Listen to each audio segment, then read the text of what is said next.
नमस्ते, good evening. मैं दिवाकर चौधरी आप सबका स्वागत करता हूं इस ज्योग्राफी की क्लास में। इस क्लास के अंदर हम बहुत सारे सवाल आज करने जा रहे हैं और मैं आपसे ये वादा करता हूं कि अगर आपने ये पूरी क्लास कर ली तो सौरमंडल से अगर कोई भी सवाल आप किसी भी एग्ज़ाम को देने चले जाइए। अभी तो आपका दिल्ली पुलिस और यूपीएसआई के एग्ज़ाम्स हैं। मैं तो आपसे यहाँ तक ये वादा करता हूँ कि आप कोई भी एग्ज़ाम देने जाएंगे तो इस 100% आपको यहाँ से सवाल मिलेंगे।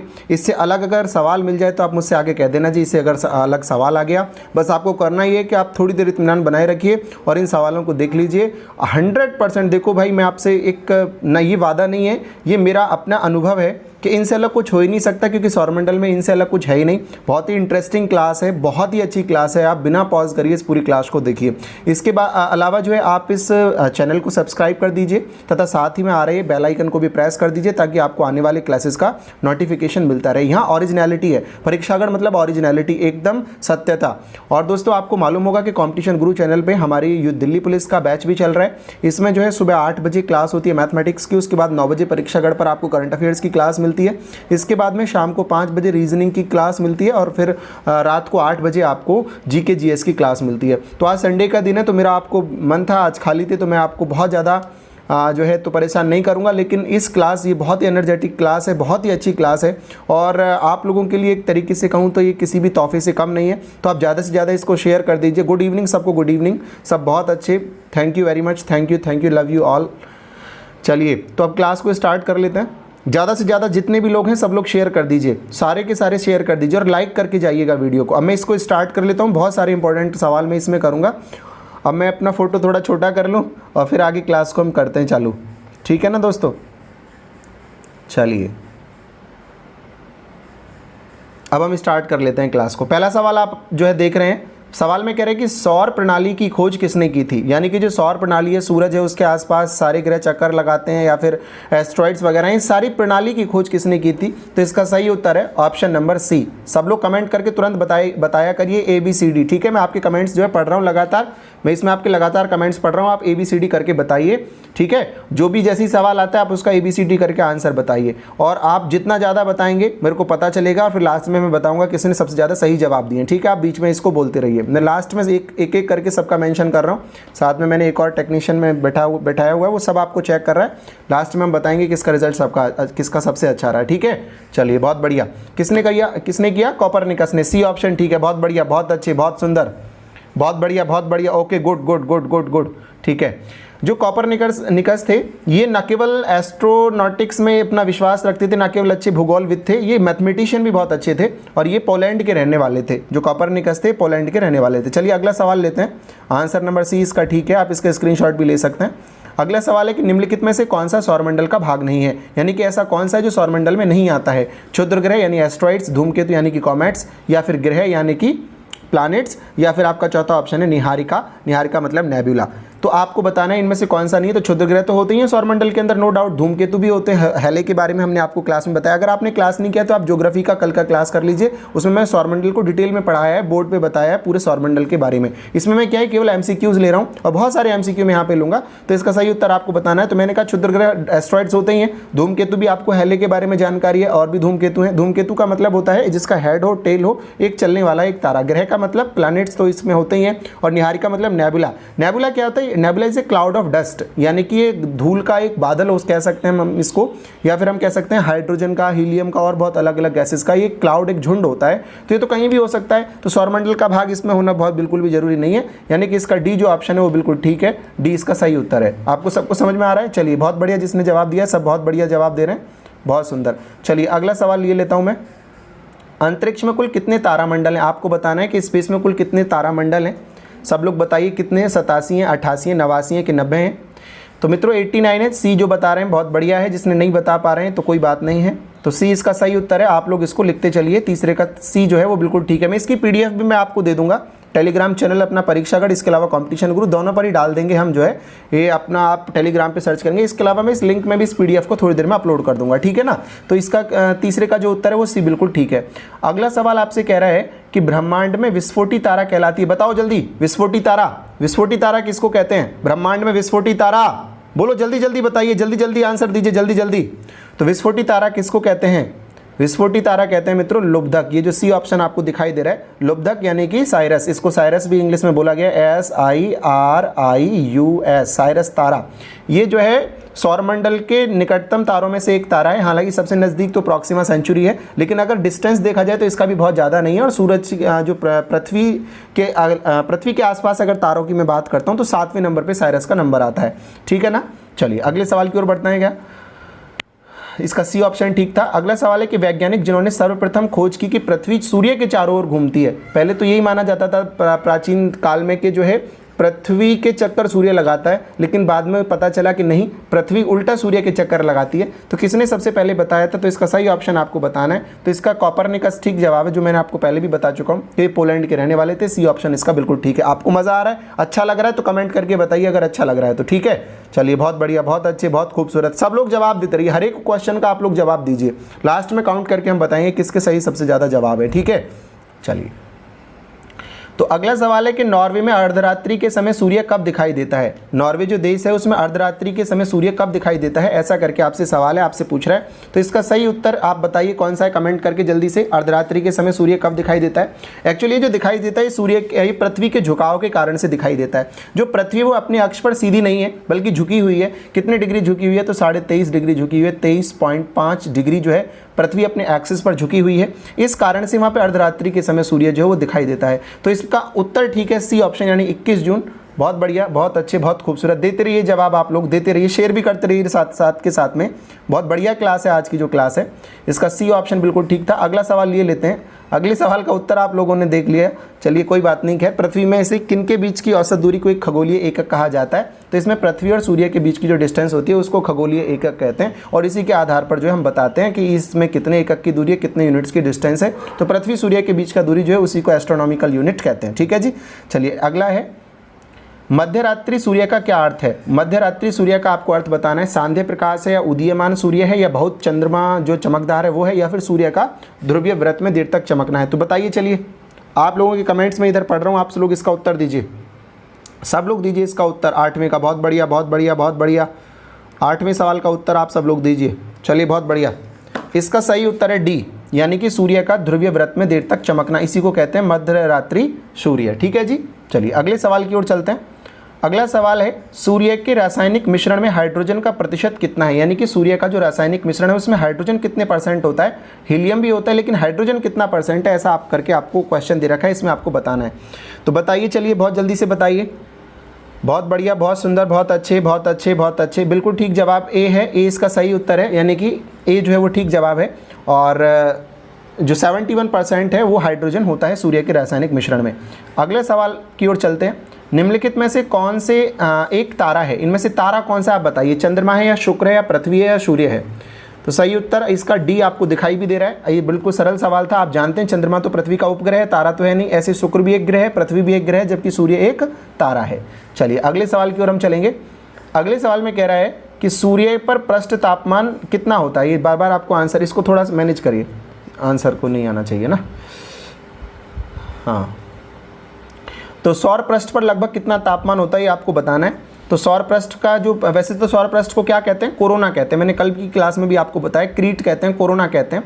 तो इसका तापमान कितना होता है? तो इसका सी ऑप्शन ठीक है, 6000 डिग्री सेल्सियस होता है। आप कल की क्लास देखिए, आपको सारे सवालों के जवाब वहाँ पे मिल जाएंगे। मैंने डिस्क्रिप्टिवली सब कुछ पढ़ाया है वहाँ पे, ठीक है। जिसने वो क्लास की होगी वो बहुत ज़्यादा मैक्सिमम सवालों के आंसर देता है। आप सब लोग आंसर देते रहिए, शेयर करते रहिए, आपको अच्छा लगेगा, बहुत अच्छा लगेगा।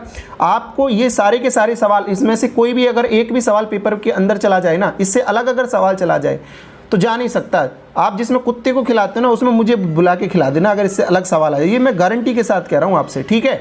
चलिए अगले सवाल की तरफ चलते हैं।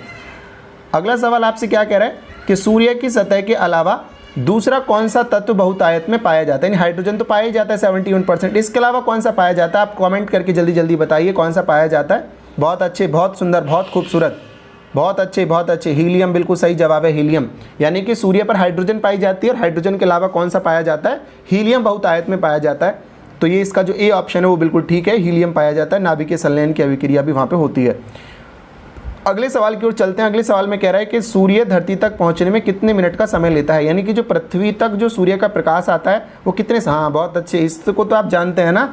चलिए बहुत अच्छे, बहुत अच्छे, बताते रहिए, बताते रहिए, बहुत खूबसूरत।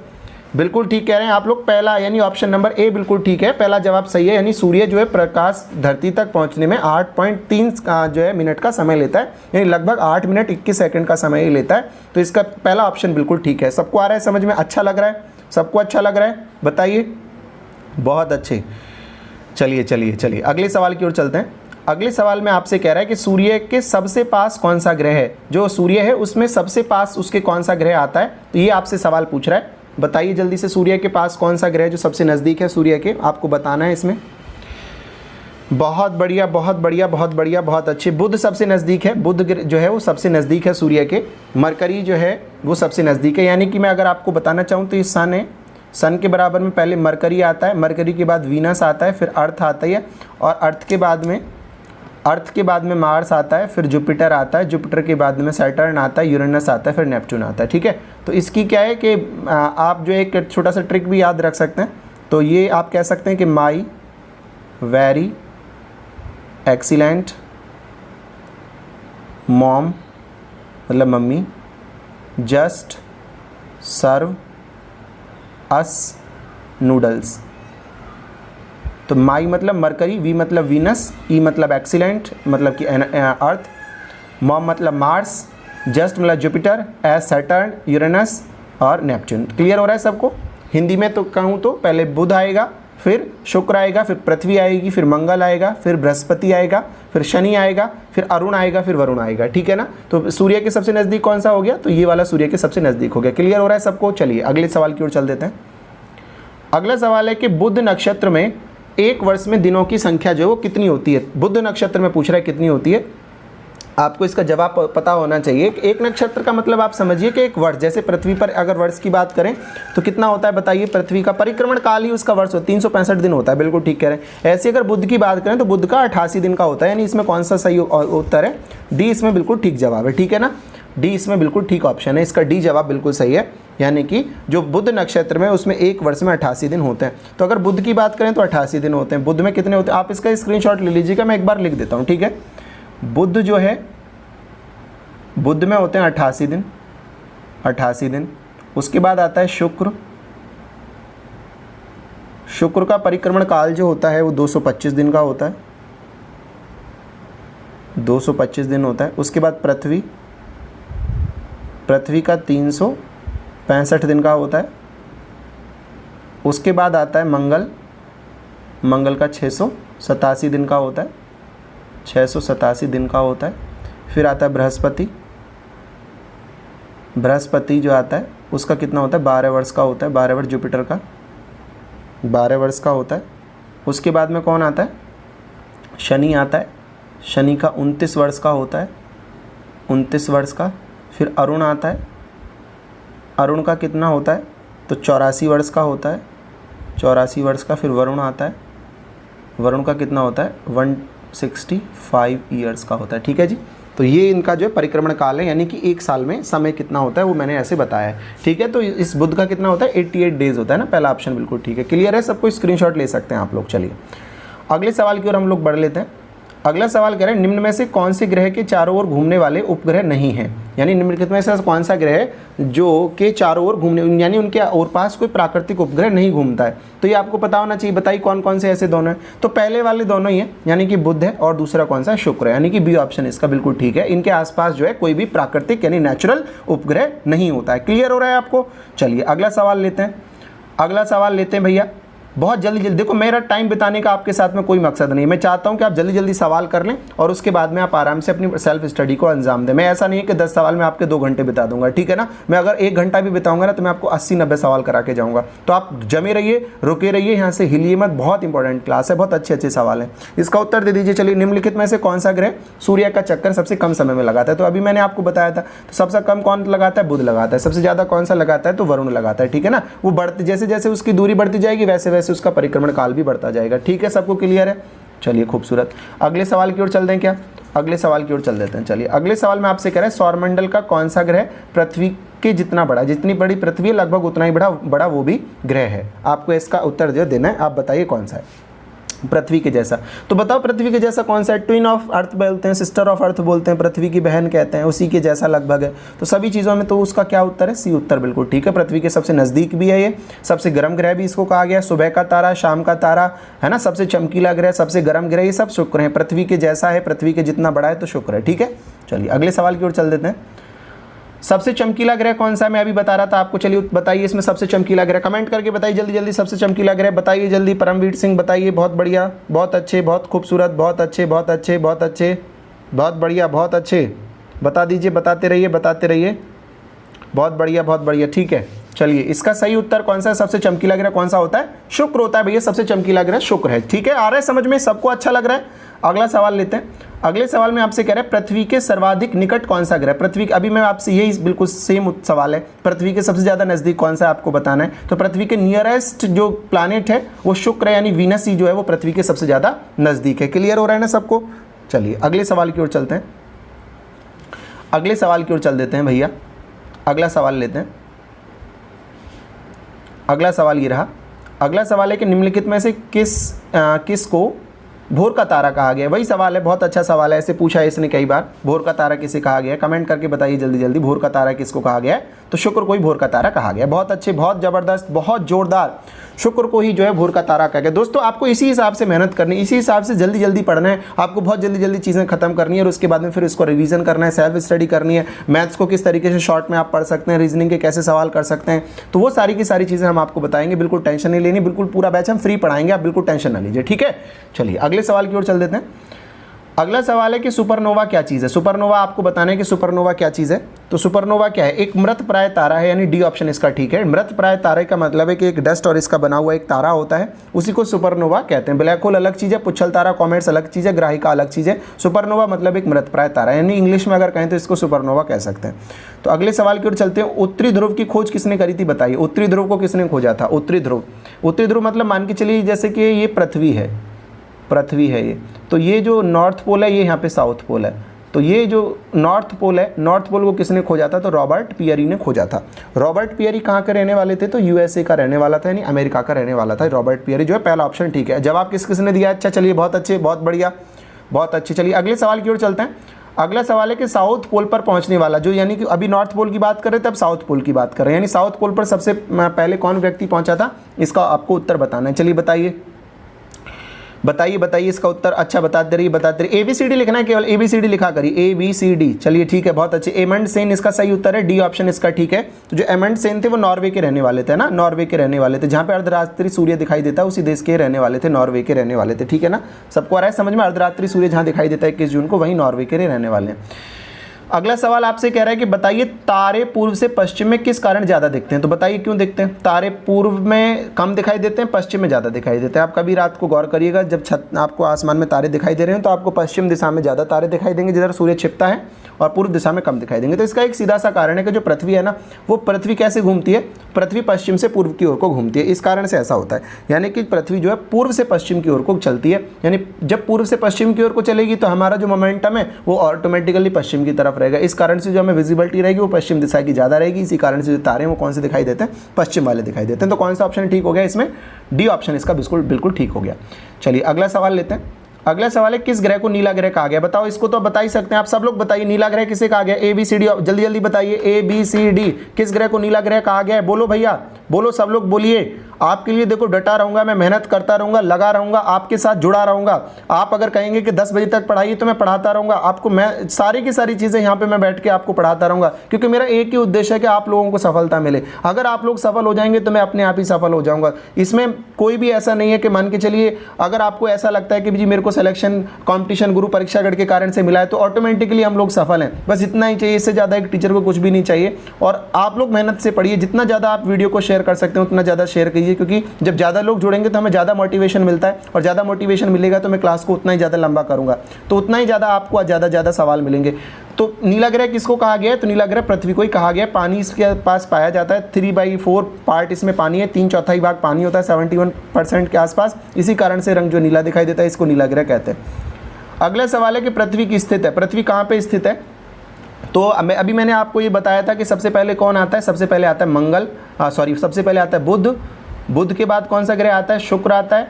शुक्र के बाद आती है पृथ्वी, पृथ्वी के बाद आता है मंगल। तो अब मुझे बता दीजिए कि पृथ्वी किस किस के बीच है, तो शुक्र के और मंगल के बीच पृथ्वी आती है। तो कौन सा ऑप्शन है, शुक्र एवं मंगल, यानी पहला ही ऑप्शन है, ठीक है, यानी 27 का ए ठीक हो गया। चलिए अगला सवाल लेते हैं, अगला सवाल ले लेते हैं, किस दिन पृथ्वी सूर्य के सबसे निकट होती है, यानी सूर्य के सबसे नज़दीक किस दिन जाती है पृथ्वी, बिल्कुल नज़दीक जाती है। ये इंपॉर्टेंट क्वेश्चन है, आप लोग गर्मी सर्दी के हिसाब से उत्तर मत बताना, अगर पता हो तो इसका उत्तर ठीक ठीक लिखिए। सूर्य के सबसे नज़दीक पृथ्वी किस दिन आती है, सबसे नज़दीक किस दिन पृथ्वी आती है। तो मित्रों पृथ्वी आती है 3 जनवरी को सूरज के सबसे नज़दीक, यानी कि अब ये मैं सोचना ठंड होती है तो गर्मी क्यों नहीं होती है, क्योंकि हमारा जो समय दिशा होती है वो सूर्य के विषुवत होती है, यानी कि एक्सिस, क्योंकि आपको मैं बार बार बता रहा हूँ कि पृथ्वी अपने अक्ष पर झुकी हुई है, इसी कारण से रिवॉल्यूशन के कारण से वहाँ पे जो है ऋतु परिवर्तन भी होता है। तो 3 जनवरी को जो पृथ्वी है वो सूर्य के सबसे निकट होती है। आप ज़्यादा जानकारी के लिए आप मेरी क्लास देखिए, कॉम्पिटिशन ग्रुप पर सारी क्लास डली हुई है। यहाँ आपको बिल्कुल मैं क्वेश्चन करा रहा हूँ, प्रीवियस ईयर पेपर में कुछ पूछे गए जो भी इस सोलर सिस्टम से पूछे वो सारे सवाल मैं यहाँ पे करा रहा हूँ। ये इंपॉर्टेंट क्लास, अगर आपने ये क्लास कर तो आप जीवन में कभी भी सौरमंडल को दोबारा पढ़ने की आपको आवश्यकता नहीं पड़ेगी। तो पृथ्वी सूर्य से अपनी अधिकतम दूरी पर कब होती है, अगर ऐसे पूछ ले जाए, नजदीक तो 3 जनवरी, अगर सबसे दूर पूछ ले तो फिर 4 जुलाई को होती है। क्लियर है, डी ऑप्शन ठीक है, बहुत बढ़िया, बहुत अच्छे, बहुत खूबसूरत, डी जिन्होंने बताया बहुत बढ़िया, बहुत अच्छे, बहुत लाइक करिए वीडियो को, अगर आपको अच्छा लग रहा है वीडियो को लाइक कर दीजिए। अगला सवाल ले लेते हैं, अगला सवाल है कि सूर्य से पृथ्वी की दूरी कितनी है, यानी सूर्य जो पृथ्वी से कितना दूर है, आप लोगों को बताना है कि सूर्य और पृथ्वी में कितना फासला है, दोनों कितने मिलियन किलोमीटर एक दूसरे से हैं। इसमें 4 ऑप्शंस आपको दे रखे हैं, ABCD करके कमेंट करिए बहुत जल्दी जल्दी। बहुत बढ़िया, बहुत अच्छे, लगभग 150 मिलियन किलोमीटर है, तो इसमें 150 के आसपास देख लीजिए, ये रहा डी ऑप्शन बिल्कुल ठीक है, यानी कि लगभग कितना हो गया 149.6 मिलियन किलोमीटर जो पृथ्वी और सूर्य के बीच का डिस्टेंस है। क्लियर है सबको, अच्छा लग रहा है आपको, अच्छा लग रहा है बताइए, यस और नो, अच्छा लग रहा है आपको, बोलो, बहुत बढ़िया, बहुत अच्छे। चलिए अगले सवाल की तरफ हम लोग चलते हैं। अगला सवाल है कि अपने अक्ष पर पृथ्वी एक चक्कर कितने समय में पूरा करती है, यानी जो पृथ्वी है वो अपने अक्ष पर, यानी कि जो अपनी, मान के चलिए ये पृथ्वी है, मैं पेन से बताता हूँ, पेन के कैप से बताता हूँ, तो अपने अक्ष का मतलब है जैसे ये आपको दिखाई दे रहा है, ये जो है, चलो मैं थोड़ा बड़ा करके इसको दिखाता हूँ आपको, तो मैं आपको एक बार दिखाता हूँ, तो आपको अक्ष के परितः वाला जो चक्कर है वो समझ में आएगा। आप सब लोग इसको एक बार ध्यान से देखिए, सब लोग ध्यान से समझिए क्या मतलब इसका है। अक्ष पर घूमने, जैसे मान के चलिए आपको एक कैप दिखाई दे रहा है, तो मैं कहता हूँ अक्ष पर घूमना, अक्ष का मतलब है अपनी रोटेशन इसी अक्ष के परितः करना। कल मैंने मार्कर से समझाया था, तो ये यहाँ से घूम करके दोबारा से लौट करके आ जाता है, यहाँ से घूम करके दोबारा से लौट करके आ जाता है। तो ये अक्ष पर एक चक्कर लगाने में कितना समय लेती है, ऐसा सवाल है। अगर सूरज के आसपास घूमने का पूछे तो 365 दिन है, अगर अक्ष पर घूमने का समय दिन रात जिसके कारण से होते हैं। बहुत बढ़िया, बहुत अच्छे, चलिए कमेंट करके बताइए, बहुत जल्दी जल्दी बताइए, बहुत खूबसूरत, बहुत अच्छे, बहुत अच्छे, बहुत अच्छे, बहुत अच्छे, बहुत बढ़िया, बहुत बढ़िया। तो इसका सही जवाब कौन सा है, बी ऑप्शन, यानी 23 घंटे 56 मिनट और 4 सेकंड में इसको करती है। चलिए बहुत अच्छा, अगले सवाल की ओर चल देते हैं। पृथ्वी के सबसे निकट स्थित ग्रह कौन सा है, पृथ्वी के सबसे ज़्यादा नज़दीक कौन सा है, तो दोबारा सवाल आ गया, यानी बी एस शुक्र है। चलिए बहुत अच्छे, अगला सवाल मैं ले लेता हूँ। अगला सवाल है, निम्नलिखित में से कौन सा तारा पृथ्वी के सर्वाधिक समीप है। तारा पूछ रहा है, इस बार ध्यान से देखिएगा, तारा ग्रह नहीं पूछ रहा, ग्रह पूछे तो शुक्र है। अगर तारा पूछे कि बताइए कौन सा तारा पृथ्वी के सबसे ज़्यादा नज़दीक आता है, तो भैया कौन सा आता है, फिर बताइए कौन सा तारा है पृथ्वी के सबसे नज़दीक, ध्रुव तारा है या अल्फा सेंचुरी या लुब्धक है, बताइए कौन सा है, बताओ बताओ बताओ। वह सूर्य है, सी ऑप्शन है नालायको, सी ठीक है, हाँ जो बता रहे हैं वो सही है, सी सबसे नज़दीक है, सूर्य सबसे नज़दीक है, ठीक है। सूरज सबसे, तारा है सूरज, तारे का मतलब क्या होता है, जो किसी का चक्कर न लगाए, किसी और से रोशनी डाले, जिसकी स्वयं की खुद की ऊर्जा हो, जो टिमटिमाता हो, ठीक है, जो प्रकाशमान हो, वही तारा होता है। चलिए अगला सवाल लेते हैं। अगला सवाल है कि यह किसने सर्वप्रथम प्रतिपादित किया था कि सूर्य हमारे सौरमंडल का केंद्र, यानी कि जो सन है वो सौरमंडल का सेंटर पॉइंट और पृथ्वी उसकी परिक्रमा करती है। ये सवाल दोबारा मेरे को लग रहा है दोबारा आ रहा है, तो ये सवाल जो है कौन सा है, डी है, इसका कॉपरनिकस सही जवाब है, कॉपरनिकस जो है ठीक उत्तर है इसका, ठीक है। चलिए अगला सवाल लेते हैं। किसने सबसे पहले पृथ्वी की परिधि को मापा था, परिधि मतलब सरकमफ्रेंस को किसने सबसे पहले मापा था, पृथ्वी की सरकमफ्रेंस पहले बताओ होती है कितनी, पृथ्वी की सरकमफ्रेंस, त्रिज्या कितनी होती है, त्रिज्या बताइए, त्रिज्या होती है लगभग 6400 किलोमीटर, ठीक है, 6400 किलोमीटर त्रिज्या होती है, पृथ्वी की रेडियस होती है। अब प्रति आप 2πr से निकाल लीजिए, पाई का मान 3.14 रख दिया, 22/7 रख ली, तो कितना आ जाएगा, लगभग 40,075 किलोमीटर लगभग आपका आंसर आ जाएगा। 40,075 किलोमीटर लगभग जो है उसकी परिधि होती है। और किसने किया था, आपको बताना है किसने पृथ्वी को सब की जो परिधि है उसको सबसे पहले मापा था। आंसर बताइए जल्दी जल्दी, चलिए जल्दी जल्दी बताइए, चेक करता हूँ मैं इधर में। बहुत बढ़िया, बहुत बढ़िया, बहुत बढ़िया, बहुत बढ़िया। एरिस्टोस्थनीज, डी ऑप्शन है भैया, डी ऑप्शन है, क्या बोल रहे हो आप लोग, डी ऑप्शन इसका ठीक है। चलिए अगला सवाल लेते हैं। पृथ्वी का ध्रुवीय व्यास उसके विषुवतीय व्यास से लगभग कितना कम है। ध्रुवीय व्यास विषुवतीय व्यास का क्या अर्थ है थोड़ा समझिए। ये जो है पृथ्वी है, पृथ्वी बिल्कुल गोल नहीं है, ये वाला एरिया, ये वाली जो दूरी है ये कम है, ये वाली ज़्यादा है। इसको कहते हैं ध्रुवीय व्यास, यानी पृथ्वी के चारों तरफ जो पृथ्वी के इस पॉइंट से लेकर इस पॉइंट की दूरी यानी त्रिज्या का दोगुना। अगर ऐसे नापते हैं तो कम है, ऐसे मापते हैं तो ज़्यादा है। तो ये कम है, ये ज़्यादा है, तो कितना अंतर है दोनों के अंदर, तो ये पूछ रहा है, तो बी यानी 43 किलोमीटर का अंतर है। ठीक है, चलिए आगे चलते हैं। अगला सवाल है पृथ्वी का विषुवतीय व्यास जो है वो लगभग कितना है। विषुवतीय पूछ रहा है आपसे, विषुवतीय मतलब समझ गए ना आप लोग विषुवतीय मतलब इस तरीके से जो व्यास है वो लगभग कितना है आपसे पूछ रहा है। तो इसका लगभग बी ऑप्शन है इसका, ठीक है, 12,750। मैंने बताया था 6400 के, तो 12,800 के लगभग आएगा, उससे थोड़ा कम है, तो इसी कारण से 12,750 इसका ठीक है। वो लगभग है, 6400 है ना, तो एक्चुअल तो 63-70 के आसपास है, 63-75 किलोमीटर के आसपास है एक्चुअल जो है। ये भी पॉइंट में है, फिर इसके बाद में 63-75 के आसपास। इसका डबल करेंगे तो कितना आ जाएगा, 12,750 मेरे विचार में आ जाएगा। तो वही आपका उत्तर जो बिल्कुल सही हो जाएगा। सबको आ रहा है ना समझ में, सबको अच्छा लग रहा है। चलिए अगले सवाल को ले लेते हैं। पृथ्वी को उसके काल्पनिक अक्ष पर घूमने को क्या कहते हैं। जो पृथ्वी वो अपनी धुरी पर घूमती है उसको क्या कहते हैं बताइए। परिभ्रमण कहते हैं, कक्षा कहते हैं, घूर्णन कहते हैं, इनमें से कुछ भी नहीं कहते हैं, बताइए।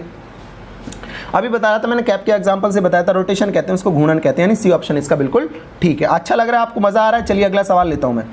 अगले सवाल में कह रहा है पृथ्वी की अपनी कक्षा में गति कितनी है, यानी पृथ्वी की अपनी कक्षा में गति क्या है, कि पश्चिम से पूर्व है या पूर्व से पश्चिम है। अभी मैंने थोड़ी देर पहले ही बताया था, इस कारण से पश्चिम में तारे भी ज़्यादा दिखाई देते हैं।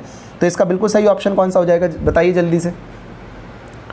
पश्चिम से पूर्व की ओर पृथ्वी घूमती है, आपको ऐसा पता होना चाहिए। ठीक है जी, अगला सवाल लेता हूँ मैं।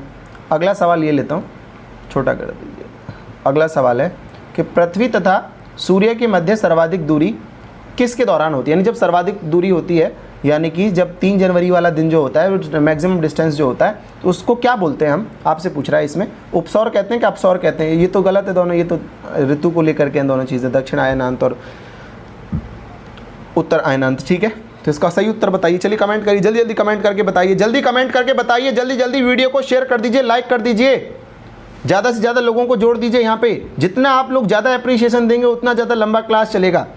ठीक है, चलिए बहुत बढ़िया, बहुत अच्छे, बहुत खूबसूरत, बहुत अच्छे, बहुत अच्छे। 80 सवाल का टारगेट है मेरा, 80 सवाल का टारगेट लेके बैठा हूँ मैं आज, कि कम से कम सोलर सिस्टम से 80 सवाल आपको करा के जाऊँगा। ठीक है, चलिए बताइए बताइए बताइए। तो इसका क्या कहते हैं, इसको अपसौर कहते हैं। ठीक है, सी ऑप्शन ठीक है, अपसौर कहते हैं इसको। अगला सवाल, ऋतुएं निम्नलिखित में से किसके कारण से होती हैं। ऋतुएं किस कारण से होती हैं बताइए। पृथ्वी के घूर्णन के कारण से होती हैं या किसके कारण से होती हैं, आपको बताना है।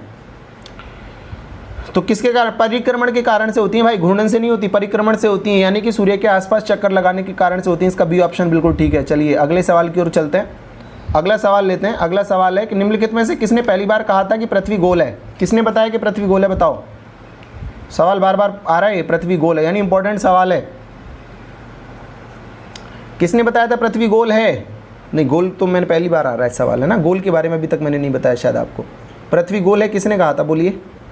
सबसे पहली बार किसने कहा था, प्रैक्टिकली नहीं थ्योरेटिकली। मेगास्थनीज को, ये मत सोचिए मेगास्थनीज क्यों नहीं है ऑप्शन में, या सॉरी मेगालिन क्यों नहीं है, तो मेगालिन को छोड़ दीजिए आप। मेगालिन ने एक्सपेरिमेंटली बताया था, तो कहा किसने था सबसे पहले, बहुत पहले कह दिया था, मेगालिन से बहुत पहले कह दिया था उस आदमी ने। इसका सही उत्तर एरिस्टोटल है, अरस्तु है ना। 42 का ए है ऑप्शन ए, एरिस्टोटल, अरस्तु। अरस्तु नाम सुना है ना, ग्रीक देश के फिलोसफर थे जो अरस्तु थे, वो ग्रीक फिलोसफर थे, ग्रीक फिलोसफर।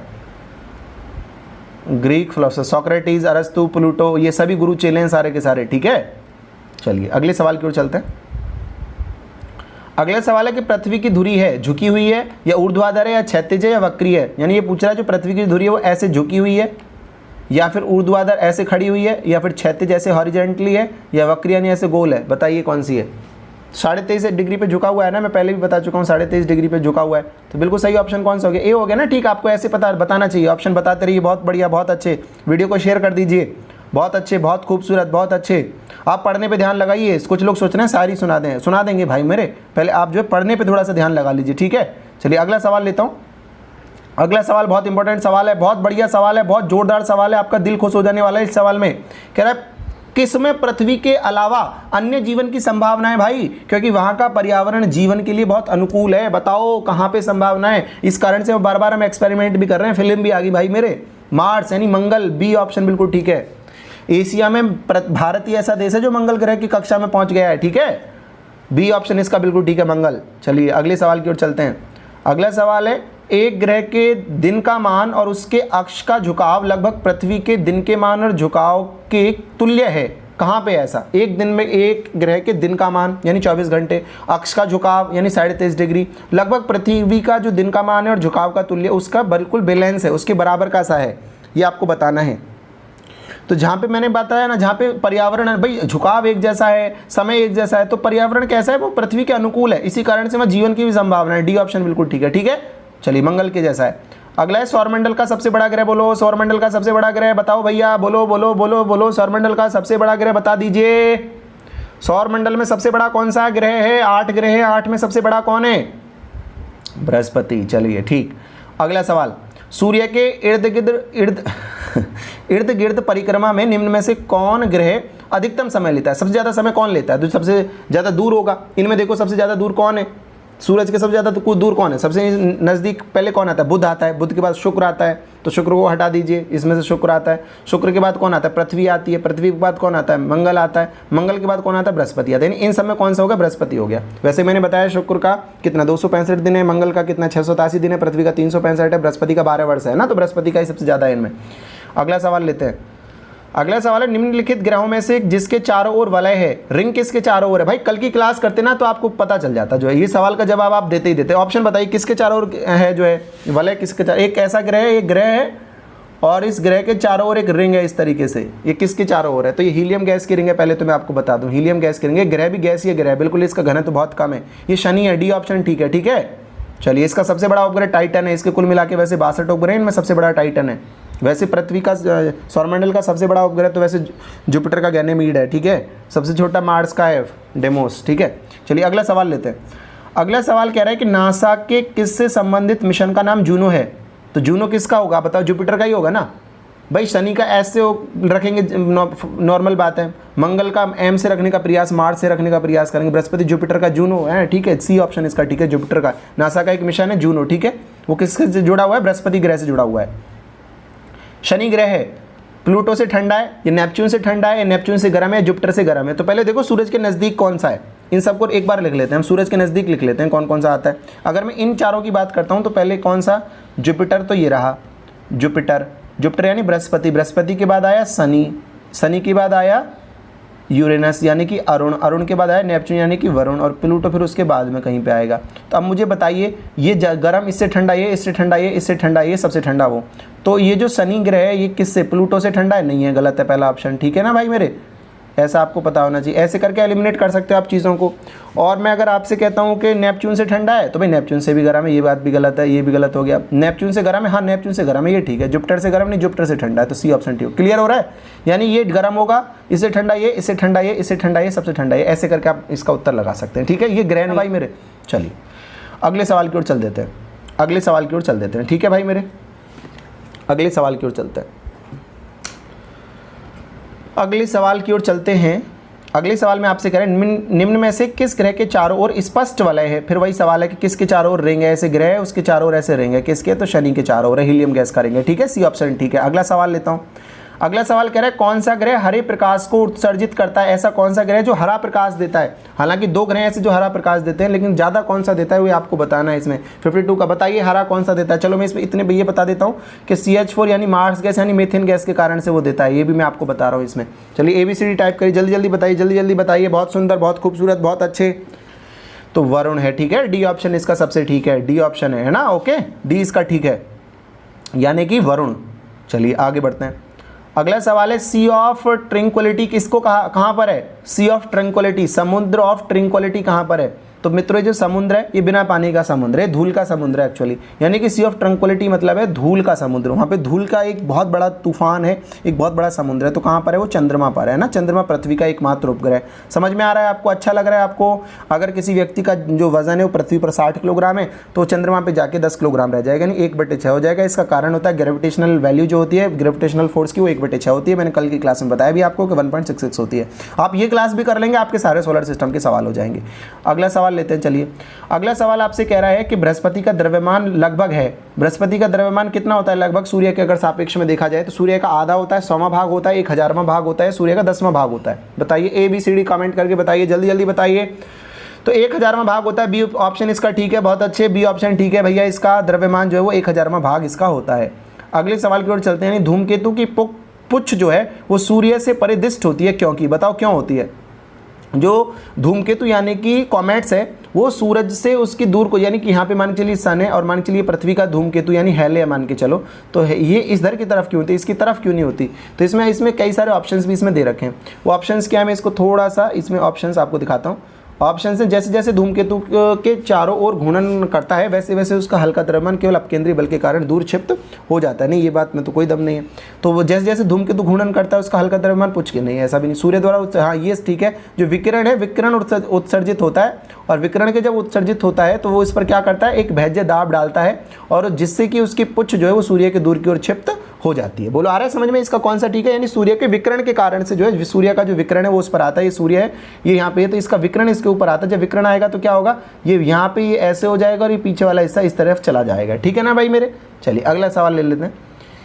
अगला सवाल कह रहा है कि क्षुद्र ग्रहों के विषय में निम्नलिखित कथनों पर विचार करिए। चलिए विचार कर लेते हैं। इसमें 3 कथन दे रखे हैं, इन कथनों पर कह रहे हैं, इन तीनों कथनों पर आप विचार करिए। पहला क्या कह रहा है? पहला ये कह रहा है कि क्षुद्र ग्रह जो है वो सूर्य की परिक्रमा करने वाले विभिन्न आकारों के चट्टानी मलबे। बिल्कुल ठीक है यार। क्षुद्र ग्रह का मतलब होता है कि सूरज जो इसके चारों ओर असंख्य हजारों करोड़ों अरबों टुकड़े चक्कर लगा रहे हैं, उनमें से 8 ऐसे हैं जो कुछ कंडीशंस को फॉलो करते हैं। उन 8 को ही क्या कहा गया? प्लैनेट कहा गया। इसके अलावा जो बाकी बच्चे उन सबको क्षुद्र ग्रह कहा गया है। तो सारे के सारे क्षुद्र ग्रह क्या करते हैं? वो सब सूरज के चक्कर ही लगाते हैं, सूर्य की परिक्रमा करते हैं। बिल्कुल ठीक है। विभिन्न आकारों के होते हैं, बिल्कुल ठीक है यार। उनके आकार कैसे हो सकते हैं? चपटे हो सकते हैं, पिरामिडल हो सकते हैं, ट्रायंगुलर हो सकते हैं, कैसे भी हो सकते हैं। चट्टानी मलबे तो वो होते हैं, इसमें कोई डाउट नहीं है, टूट फूट के चट्टानी मलबे ही होते हैं। पहला ऑप्शन बिल्कुल ठीक है, यानी एक तो फर्स्ट ठीक हो गया। दूसरा कह रहे हैं अधिकांश जो क्षुद्र ग्रह होते हैं उनका व्यास 1000, हाँ बिल्कुल ठीक है, इतना ही लगभग होता है। अधिकांश जो क्षुद्र ग्रह वो 1000 किलोमीटर लंबा उनका व्यास है। छोटे छोटे क्षुद्र ग्रह होते हैं 1000 किलोमीटर का व्यास है। फिर अगला कह रहा है क्षुद्र ग्रहों की जो कक्षा है बृहस्पति और शनि की कक्षाओं के, नहीं गलत बात है, ये गलत है भाई। तीसरा भाई क्षुद्र ग्रह की कहाँ पे है बेल्ट जो है, तो वो तो बृहस्पति और मंगल के बीच में। अगर आप कल की क्लास आप देखोगे तो बृहस्पति और मंगल, क्योंकि बृहस्पति का तो जी का वैल्यू सबसे ज्यादा है तो वहाँ तो अट्रैक्ट हो गई। शनि का काम है क्योंकि होते हैं गैसीय ग्रह, तो कहाँ पे आ जाता है? मंगल के और बृहस्पति के बीच में आता है। तो बृहस्पति और मंगल के बीच में आता है, शनि के बीच में नहीं आता। तो ये तीसरा वाला गलत हो, यानी फर्स्ट और सेकंड वाला हमारा ठीक है। नहीं, एक तो पहला ठीक है और एक दूसरा ठीक है। तो फर्स्ट सेकंड कौन सा? फर्स्ट और सेकंड ठीक है, यानी सी ऑप्शन इसका ठीक हो गया, फर्स्ट और सेकंड। ठीक है ना भाई मेरे? इसका कौन सा हो गया? सी इसका ठीक हो गया। सी ऑप्शन बिल्कुल इसका सही हमको लग रहा है, सी इसका ठीक है। ठीक है भाई, ऑप्शन सी इसका ठीक है। चलिए सूर्य ग्रहण के दौरान क्या होता है? सूर्य ग्रहण के दौरान क्या होता है? पहले आप दोनों को ही समझ लीजिए, सूर्य और चंद्र ग्रहण दोनों चीज़ों को आप एक बार समझ लीजिए। क्या है कि ये सूरज है, देखो एक बात तो ये सुनो यार, सूरज कभी पृथ्वी और चंद्रमा के बीच नहीं आ सकता। आ सकता है क्या? मर जाओगे अगर सूरज चंद्रमा पृथ्वी के बीच में आ गया तो तहस नहस हो जाएगा। 150 मिलियन किलोमीटर दूर है, तो या तो चंद्रमा बीच में आएगा या तो पृथ्वी बीच में आएगी। क्लियर करो, कौन बीच में आएगा? या तो चंद्रमा या तो पृथ्वी। अब अगर सूर्य ग्रहण है तो चंद्रमा बीच में आएगा और चंद्र ग्रहण है तो पृथ्वी बीच में आएगी। ठीक है, बोलो सूर्य ग्रहण अमावस्या को पड़ेगा, चंद्र ग्रहण पूर्णिमा को पड़ेगा। ठीक है भाई मेरे? तो सूर्य ग्रहण के दौरान क्या होगा? चंद्रमा बीच में आ जाएगा, सूर्य और चंद्रमा के बीच पृथ्वी आ जाती है, सूर्य और पृथ्वी के बीच चंद्रमा आ जाता है। बी ऑप्शन इसका ठीक है। ठीक है भाई मेरे, बिल्कुल सही है। चलिए बी ऑप्शन इसका ठीक है। आगे मैं बढ़ता हूँ इसमें। अगला सवाल है कि चंद्र ग्रहण कब होता है? चंद्र ग्रहण कब होता है? तो पूर्णिमा के दिन होता है। मैंने भी आपको बताया पूर्णिमा के दिन जो है चंद्र ग्रहण होता है, अमावस्या के दिन सूर्य ग्रहण होता है। अगला सवाल क्या है? अगला सवाल है कि सूर्य और पृथ्वी के बीच औसत दूरी लगभग कितनी है? तो मैंने आपको बताया था कि 150 मिलियन किलोमीटर है, 150 मिलियन किलोमीटर है। तो आप मुझे बताइए इसका अगर आप इसको चेंज करेंगे किलोमीटर में, अगर आप इसको चेंज करेंगे तो लगभग ये कितना हो जाएगा? आप इसको चेंज करके बताइए। 150 मिलियन किलोमीटर है, 150 मिलियन, तो यही 150, यानी कि डी ऑप्शन आप लगा दीजिए। ठीक है भाई मेरे, अगले सवाल की ओर चलते हैं। अगला सवाल आपसे क्या कह रहा है? ग्रह क्या चीज़ है? ग्रह किसको कहते हैं? ग्रह किसको कहते हैं भाई? आपको ऐसा बताना है ग्रह किसको कहते हैं। ऐसे देखो, ग्रह क्या होता है? ग्रह, तारा चमकता है, ग्रह नहीं चमकता है। तो पहली बात तो ये प्रकाशमान तो हो, प्रकाशमान पिंड तो हो ही नहीं सकता। ग्रह कभी प्रकाशमान नहीं, यानी बी भी गलत हो गया, सी भी गलत हो। किससे गलत हो गया? प्रकाशमान पिंड कहते हैं। प्रकाशमान तो तारा होगा, है ना? इसका तो खुद का प्रकाश नहीं होता, ग्रह का खुद का कोई प्रकाश नहीं होता। तो ग्रह तो अप्रकाशमान है, यानी या तो डी होगा या तो ए होगा। अब क्या है, जो टिमटिमाते हैं भाई, जब प्रकाश नहीं होता तो टिमटिमा तो तारे ही सकते हैं, तो ग्रह कैसे टिमटिमाएगा? तो अप्रकाशमान भी होता है, टिमटिमाता भी नहीं। तो डी ऑप्शन बिल्कुल ठीक है इसका। ठीक है भाई मेरे, डी ऑप्शन इसका ठीक है। अगला क्या कह रहा है? निम्नलिखित में से कौन से ग्रह के सर्वाधिक प्राकृतिक उपग्रह हैं, या फिर उनको चंद्रमा भी कहते हैं? तो किसके सबसे ज्यादा है? तो बृहस्पति के। मैं कह रहा हूँ बृहस्पति सबसे बड़ा है भाई।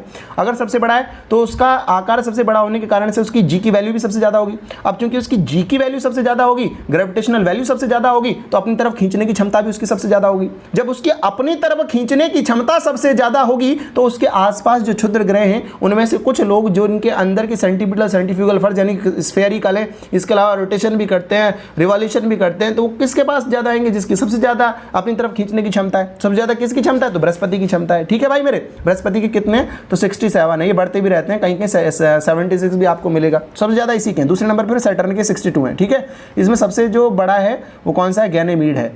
गैनेमीड सबसे बड़ा है, वो ना केवल इसका है बल्कि वो पूरे सौरमंडल का सबसे बड़ा उपग्रह गैनेमीड ही है इन 67 में से।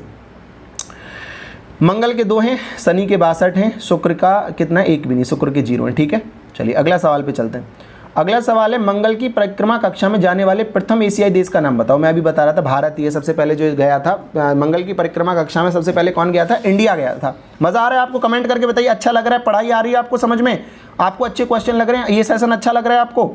बहुत खूबसूरत, बहुत अच्छे, बहुत बढ़िया, बहुत जोरदार, बहुत ही बढ़िया, बहुत अच्छे, बहुत अच्छे, बहुत अच्छे, बहुत अच्छे। चलिए ठीक है, तो मंगल की परिक्रमा कक्षा में सबसे पहले कौन सा देश गया? तो भारत गया था। ठीक है भाई मेरे, चलिए अगले सवाल की ओर चलते हैं। अगला सवाल कह रहे हैं कि निम्नलिखित को आकार के अनुसार घटते क्रम में लगाइए। आकार के अनुसार घटते क्रम में इसको आपको लगाना है। चलिए मैं आपको एक ट्रिक बताता हूँ, उसके बाद में आपको मैं इसको आगे कराता हूँ। तो आप एक ट्रिक याद रखिए कि बम शुभ में वरुण का शब, बम शुभ में वरुण का शब, ये याद रखिए आप लोग। तो यानी कि बम का मतलब बै से मतलब बुध, ये क्या है? आकार का घटता क्रम है।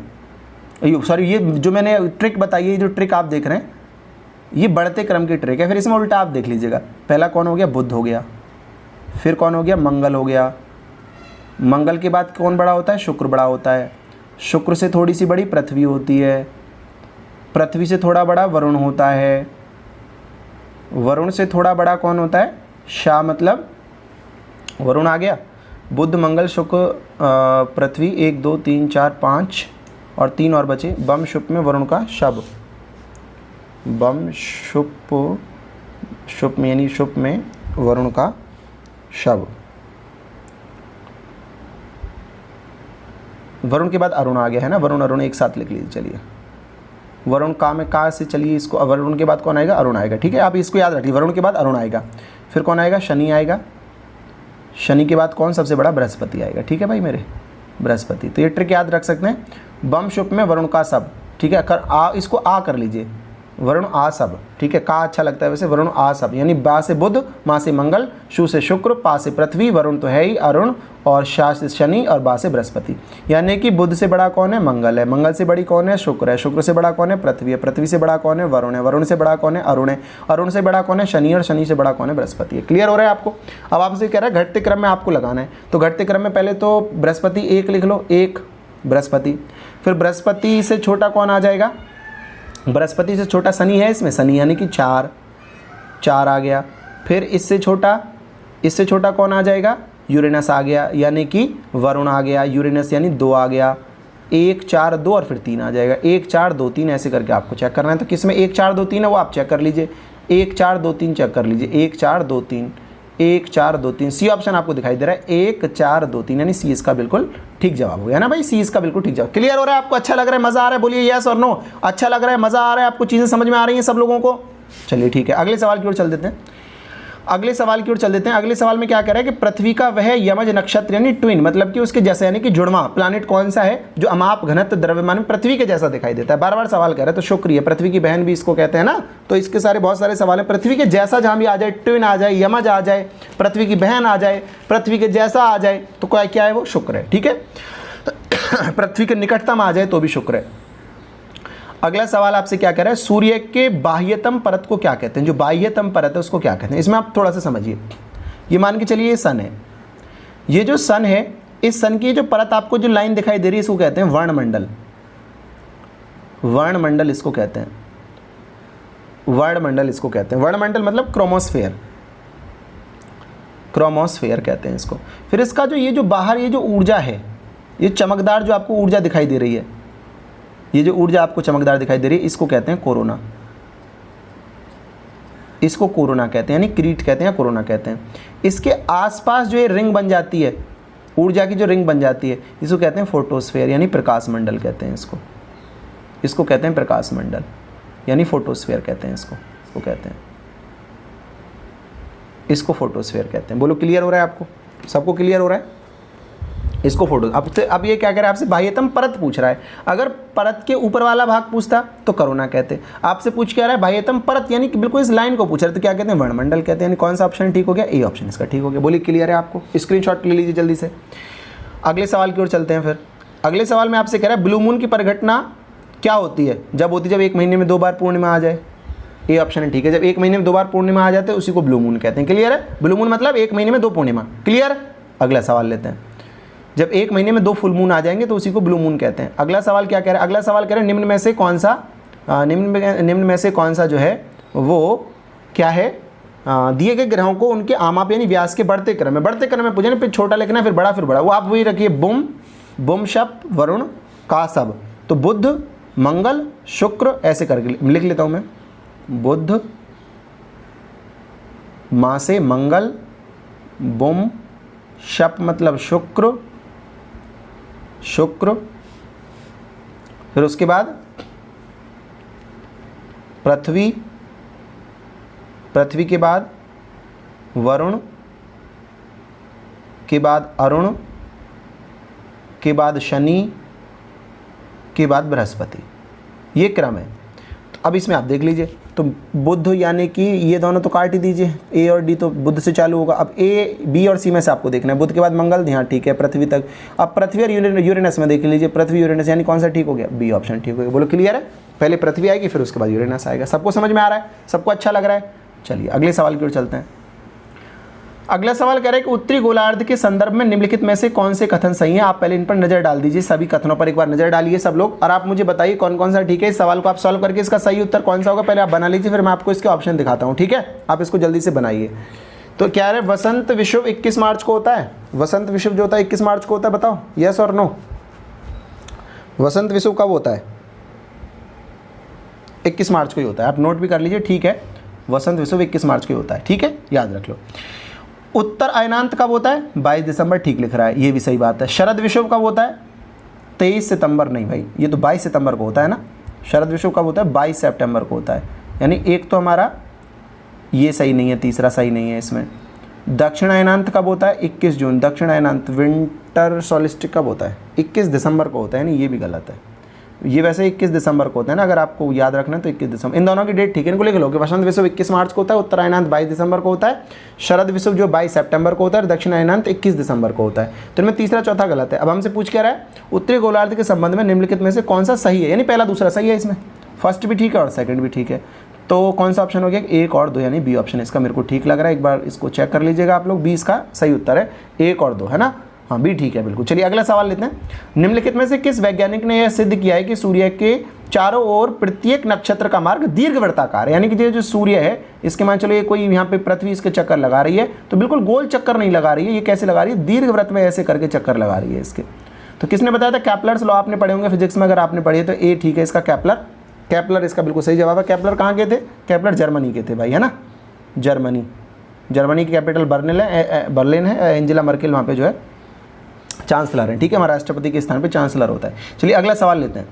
अगला सवाल है कि भूपृष्ठ के 3/4 भाग में क्या चीज़ है? 3/4 में 3/4 में क्या है? अगर ये पृथ्वी है तो पृथ्वी के अगर 3/4 यानी कि 4 में से 3 हिस्से, यानी ये हिस्सा क्या जल है ना, आपको जानते हैं ना, ये जमीन है, ये जल है, तो जल इसका ठीक हो, बी ऑप्शन ठीक है। ठीक है, आ रहा है समझ में, अच्छा लग रहा है? चलिए बहुत बढ़िया। अगला सवाल लेते हैं। अगले सवाल में कह रहे हैं कि उस ग्रह का नाम बताइए जो सूरज से लगभग 150 मिलियन किलोमीटर दूर। बार बार कहना है यार सूरज से 150 मिलियन किलोमीटर दूर कौन है? तो पृथ्वी है ना 150 किलोमीटर दूर, तो 150 मिलियन किलोमीटर दूर। याद कर लो, सूरज पृथ्वी के बीच की दूरी जो है वो 150 मिलियन किलोमीटर है, याद कर लो। आज कई बार आगे सवाल वैसे भी याद हो गया होगा। ये क्लास में पहले से ही कह रहा हूँ कि शुरू से ही कहता रहा हूँ, ये बहुत जबरदस्त क्लास है। देखो 71वें सवाल पे मैं आ गया हूँ, आप गारंटी के साथ कह रहा हूँ आपको 71 क्लास के लिए ना ऐसा बड़ा थंबनेल लगा के मैराथन क्लास, ये क्लास 12 घंटे क्लास, 14 घंटे क्लास। यहाँ देखो कितनी जल्दी चुटकियों में खत्म करते हैं 71 सवालों को।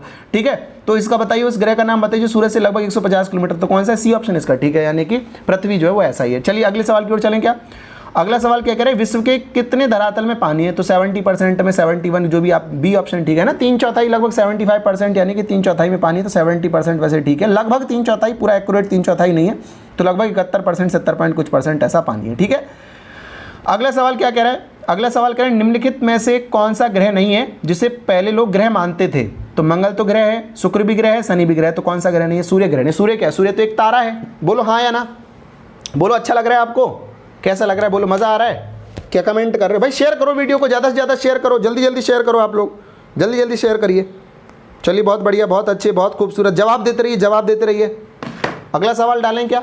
अगला सवाल ये लीजिए, अगला सवाल, अगला सवाल, सूर्य के ऊपर के भाग को क्या कहते हैं? ये सवाल है, सूर्य के ऊपर के भाग को क्या कहते हैं बताइए? अधोमंडल कहते हैं, प्रकाश मंडल कहते हैं, वर्णमंडल मंडल कहते हैं, या फिर समताप मंडल कहते हैं? सूर्य के जो ऊपर वाला भाग है उसको क्या कहते हैं, आप बताइए।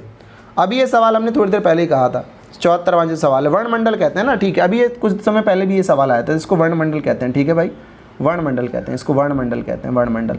अगला सवाल मैं लेता हूँ, निम्नलिखित में से एक सौरमंडल का सर्वाधिक गर्म ग्रह कौन सा है? बोलो सबसे गर्म कौन सा है, कमेंट करके बताओ, सबसे गर्म कौन सा है भाई? सबसे गर्म ग्रह कौन सा है? सबसे गर्म ग्रह कौन सा है? शुक्र है। आपके मन में एक सवाल नहीं आता कि ये सन है, सन के सबसे नज़दीक तो बुध है, ये शुक्र दूसरे नंबर पे आता है, तो ये सबसे गर्म क्यों नहीं है? ये सबसे गर्म क्यों है? बताएगा कोई? कमेंट में बताओ जरा, ये गर्म क्यों नहीं है, ये सबसे गर्म क्यों है? ये गर्म होना चाहिए नज़दीक, तो ये किसके कारण होता है? CO2 के कारण से होता है। इस पर क्या है, सबसे ज़्यादा CO2 पाई जाती है। CO2 कितने %? 96% पाई जाती है। पृथ्वी पर तो 0.003 के आसपास है, 0.03 के आसपास है। उसके बाद पृथ्वी पे यह हालत हो जाती है। यहाँ पे 96% है। 96 कार्बन डाइऑक्साइड होने का मतलब समझ रहे हैं, ग्रीन हाउस इफेक्ट कितना ज़्यादा होगा? ग्रीन हाउस इफेक्ट मतलब ये कोई सरफेस है, ये सन से यहाँ पे टेम्परेचर आ रहा है, तो टेम्परेचर के बीच में क्या है? CO2 यहाँ पे इसके वातावरण में, तो ये टेम्परेचर जब लौटेगा ना, तो इससे टकरा के वापस इसी पृष्ठ पर लौट आएगा। तो इससे क्या होगा, ये जो सतह है इसका तापमान बढ़ना चालू हो जाएगा। घटना ग्लोबल वार्मिंग कहलाती है, और ये प्रोसेस ग्रीन हाउस इफेक्ट कहलाता है। बोलो आ रहा है समझ में? तो क्यों होता है? क्योंकि वहां पे CO2 जब से 96% है, इसके ऊपर जो विकिरण है वो आता है लेकिन वापस लौट के नहीं जाता है, जिसके कारण से बहुत गर्म होता जाता है, और इस बहुत गर्म है, इसी कारण से बहुत चमकदार भी है। क्लियर है सबको? अच्छा लग रहा है? अगला सवाल लेते हैं, चलिए। अगला सवाल क्या करें कि पृथ्वी के सबसे निकटतम खगोलीय पिंड कौन सा है? भाई पृथ्वी के सबसे निकटतम पूछ ले, पृथ्वी की बहन पूछ ले, पृथ्वी के जैसा पूछ ले, पृथ्वी के बराबर झुकाव का पूछ ले, तो पृथ्वी की सुबह का तारा पूछ ले, सांझ का तारा पूछ ले, सबका एक ही जवाब शुक्र है, यानी कि वीनस है। ठीक है भाई मेरे, वीनस है, ठीक है, वीनस है। अगला सवाल लेते हैं, निम्नलिखित में से कौन सा ग्रह लाल रंग का दिखाई देता है? बताओ कौन, किसको कहते हैं लाल ग्रह? बोलो बोलो कमेंट में बताओ जल्दी, लाल ग्रह किसको कहा गया? लाल ग्रह, लाल ग्रह किसको कहते हैं भाई? मंगल को कहते हैं। क्यों? आयरन ऑक्साइड पाया जाता है, Fe2O3 के कारण से इसका रंग जो है लाल होता है। आयरन ऑक्साइड पाया जाता है, आयरन के परऑक्साइड पाए जाते हैं, ऑक्साइड पाए जाते हैं, ठीक है। तो कहीं परऑक्साइड लिखा हो तो घबरा मत जाना, ठीक है, वो आयरन ऑक्साइड के परऑक्साइड पाए जाते हैं, ठीक है। तो इसका कौन सा? सी ऑप्शन बिल्कुल ठीक है, यानी आयरन ऑक्साइड सही जवाब है। अगला सवाल लें, क्या बोर तो नहीं हो रहे? बोर नहीं हो रहे ना आप बिल्कुल भी? आप मन से मोटिवेशन लीजिए, आप मन से एनर्जी को निकालिए, ज़्यादा से ज़्यादा पढ़ना है, फोन पे बहुत ज़्यादा टाइम नहीं बिताना है, क्लास को करना है, उसके बाद में अपनी पढ़ाई में लग जाना है। ये क्लास बहुत इंपॉर्टेंट है, इसकी PDF फाइल मैं आपको उपलब्ध करा दूंगा, और सुबह 8 बजे मिलूंगा आपको मैथ की क्लास के साथ। आपको याद है ना, अब जब ये क्लास खत्म होगी तो 8 बजे मैथ की क्लास के साथ मिलूंगा, फिर 9 बजे मैं करंट अफेयर्स की क्लास के साथ मिलूंगा।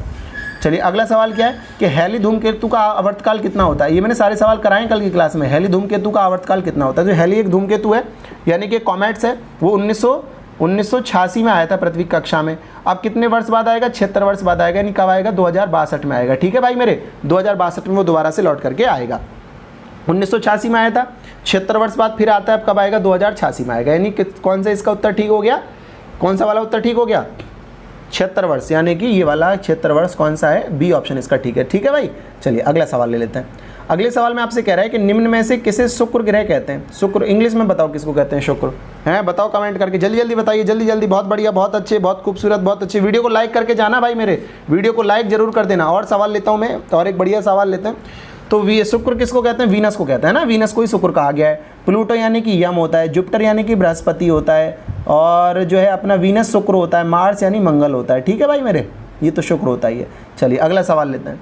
अगला सवाल कह रहा है पृथ्वी का प्राकृतिक उपग्रह कौन सा है? बताओ पृथ्वी का प्राकृतिक उपग्रह कौन सा है? प्राकृतिक यानी कि जो आदमी ने नहीं बनाया, जो भगवान ने बनाया। आर्यभट्ट, रोहिणी, ये तो दोनों बनाए हुए हैं। मंगल खुद एक ग्रह, उपग्रह है ही नहीं वो, तो फिर कौन सा हो गया? चंद्रमा सही जवाब हो गया इसका, चंद्रमा ठीक जवाब हो गया ना, चंद्रमा इसका ठीक जवाब। चंद्रमा जो कैसा है? प्राकृतिक उपग्रह पृथ्वी का। तो भैया ये जो क्लास थी, आप मैंने 80 सवाल देखो यहाँ पे कराए हैं, आपको 80 सवाल कराए हैं। अब मैं क्या करता हूँ कि मैं आपको जीके की क्लास देता हूँ, मैं आपको डिस्क्रिप्टिव क्लास दे रहा हूँ कॉम्पिटिशन ग्रुप पे। इसके अलावा उसके बहुविकल्पी प्रश्न जितने भी इंपॉर्टेंट अगर मुझे लगता है कि होने चाहिए, कराने चाहिए, तो मैं आपको ऐसे ही संडे में में या किसी और क्लास में इस तरीके से मैं आपको रेगुलर बेसिस पे कराता रहूँगा। सुबह को मिलूंगा 8 बजे मैथ की क्लास के साथ में कॉम्पिटिशन गुरु चैनल पे, और फिर 9 बजे मिलूंगा परीक्षागढ़ पे करंट अफेयर्स की क्लास के साथ में, और फिर 5 बजे होगी रीजनिंग की क्लास, और फिर रात को 8 बजे होगी जीके की क्लास। तो बहुत इंपॉर्टेंट सेशन चल रहा है। दिल्ली पुलिस आप पार कर देंगे, फाड़ देंगे, आपके लिए कुछ भी नहीं है दिल्ली पुलिस, आप चुटकियों में उड़ा देंगे। कंप्यूटर, रीजनिंग, मैथ सब कुछ कराने जा रहे हैं, बिल्कुल भी घबराने की जरूरत नहीं है। मेहनत कर दीजिए, हम लोग पूरा दम लगा देंगे, आप अपना दम लगा दीजिए। फ़ोन को बस इतने टाइम पे खोलिए, सुबह को 8 बजे, 9 बजे, 5 बजे शाम को और 8 बजे। उसके बाद आपका काम फिनिश हो जाता है, उसके बाद आप जो है अपनी तैयारी में जुड़ जाइए। ठीक है भाई मेरे, बहुत बढ़िया, बहुत अच्छे, बहुत खूबसूरत। सबने अच्छे जवाब दिए यार, सबने अच्छे जवाब दिए। कुछ लोगों ने क्या किया है ना कि जब मैंने जवाब दिया तो उसका सही उत्तर लिख दिया है, उसके बाद में सही उत्तर लिख दिया है। तो ऐसे 10-12 लोग आ रहे हैं जिनके बराबर बराबर आंसर ठीक है ना। तो सब लोगों ने बहुत अच्छा किया है। वैसे तो ये सारे लोग बहुत अच्छा कर रहे हैं, ठीक है। ये जो सब लोग वैसे काफ़ी अच्छा कर रहे हैं। परमवीर सिंह हैं, विक्रांत हैं क्या, आज विक्रांत आया है नहीं आया है, चलिए देख लीजिए जो भी है। तो ये सब लोग अच्छा कर रहे हैं ना, मनीषा बेनीवाल और ये सब लोग बहुत अच्छा कर रहे हैं, रेगुलर क्लासेस में अच्छा कर रहे हैं। सुरजीत, शिवांगी हैं, ये सब लोग बहुत अच्छा, ललित हैं, सचिन हैं, ये सब लोग बहुत बढ़िया, बहुत अच्छे, बहुत वेरी गुड है ना। सुरजीत, ये सब लोग बहुत बढ़िया, बहुत अच्छे। पारुल, दिव्या, सब लोग very good very good very good. Love you all, love you very much. ठीक है दोस्तों, तो मिलते हैं कल की क्लास के अंदर, कल की क्लास में आपको मिलते हैं। नमस्ते, टेक केयर, बाय बाय, अपना ख्याल रखिए, गुड नाइट। हम जो है कुछ काम कर लें, आप लोग पढ़ लीजिए, फिर सो जाइएगा। ठीक है, ओके, बाय बाय।